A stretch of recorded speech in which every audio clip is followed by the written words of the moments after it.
Welcome to Lobster's list for May 27th, 2013. Number 1. TinyKeep from Fi Games is a dungeon crawling action RPG for PC and Mac. This is footage from a prototype, and the artificial intelligence being tested with it is also one of the game's main selling points. The different types of mobs will have their own priorities and may attack rival mobs. An interesting part of the pitch video is after the 1 minute 30 seconds mark where the procedural generation is visualized. This project might be one of the best I've seen for explaining how its systems work, with the project creator having made a series of posts to Reddit's r/GameDev. Backers can pre-order the game at the £10 tier. The £15 tier has an additional copy for a friend, a download of the soundtrack, downloads of alpha builds, and access to a beta testers forum. If it reaches the £33,200 stretch goal, then online multiplayer will be added, but right now this project is trending towards 80% funded with less than a week to go. Number 2. Stonehearth is a town building game with real-time strategy elements that is getting close to 17,000 backers at the time of this recording. The creators of the GGPO network library that Skullgirls uses are working on this game. There's a robust construction system, and players will control settlers as they farm and fight off attackers. An interesting feature is using a module system of pre-made adventures alongside procedurally generated content and user-created content.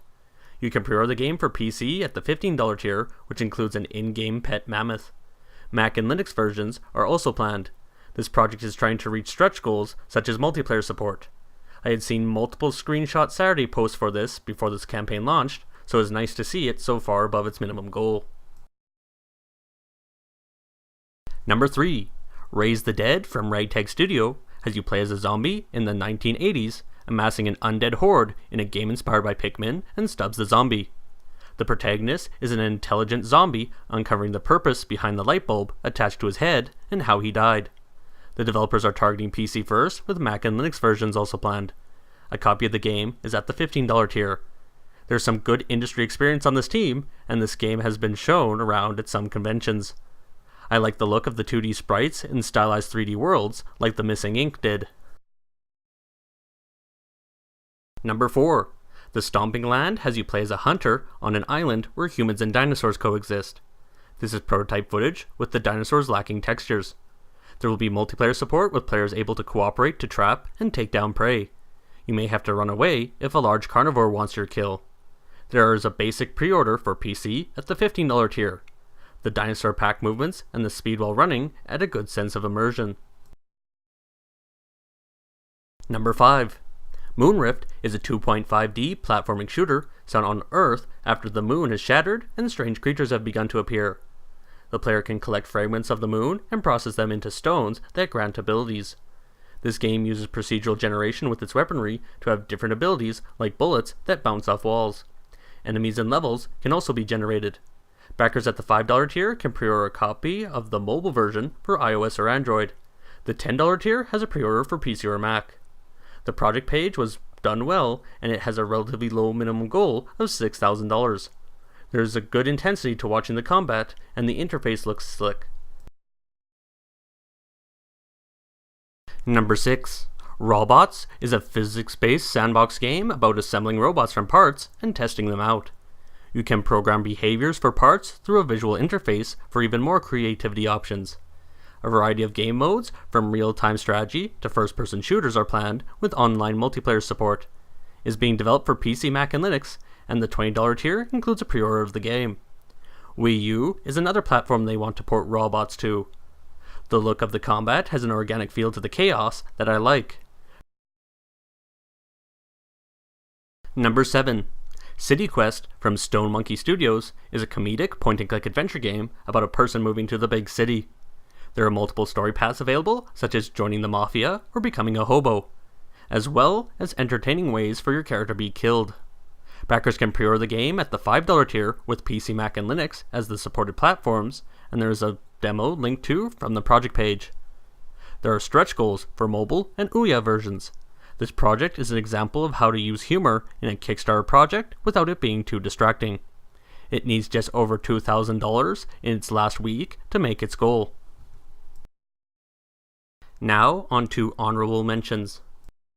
Ghost in the Machine from Pipe Team is a platformer with a 4-shade retro art style, 8-bit chiptune soundtrack, and the option to play it with the Oculus Rift VR headset for a Virtual Boy-like experience. A copy of the game for PC and your name in the credits are at the $5 tier. Mac and Linux versions are also planned. Tug from Nerd Kingdom is a procedurally generated open-world RPG with sandbox gameplay and multiplayer. The player takes control of a character that begins the game as a child and progresses into adulthood. There's a $10 tier that includes a copy of the game for PC and your name listed with other backers on the game's website. If all the lower tiers are filled, then late backers may have to contribute at the $30 tier to get a pre-order of the game.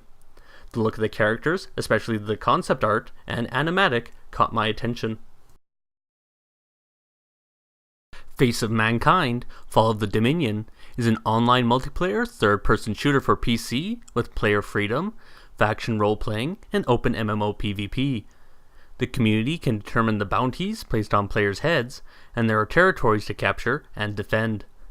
Backers can get in-game items to decorate their characters, access to a closed forum, and an in-game supporter icon at the $15 tier. This project is very ambitious, with some ideas for its loot and player economy that could be very interesting if implemented well. Victory at Sea is a mobile strategy game based on the tabletop miniature game of the same name. It features a campaign with real-time naval combat set in World War II. £5 can get you the game on iOS or Android, with one ship unlocked for free. KR-17 from Wonderfling is a platformer in a 32-bit art style with non-linear level design that allows players to roam. All weapons share the same battery meter that limits their use, and each level has an exit that can be used after completing a mission. The pitch video is a well-done example of how to divide up a pitch into topics like music and level design. It has a relatively low goal of $3,000. Life of Pixel is a platformer that has its art style mimic the progression of video game system graphics such as the Game Boy, Atari 2600, NES, and ZX Spectrum. It is being developed for PC, Mac, Linux, iOS, Android, and Ouya. You can pre-order the game for £5, which includes alpha and beta access. If you like gaming nostalgia or classic systems, then take a look at this project. HexaDRONE is a puzzle game about manipulating the player's perspective of the level to create new ways of moving the character. The game does not allow your view of the character to be obstructed while trying to flip the level around. This is early alpha footage, and the game for PC or Mac is at the $10 tier. Thank you for watching, and I hope this helps those projects.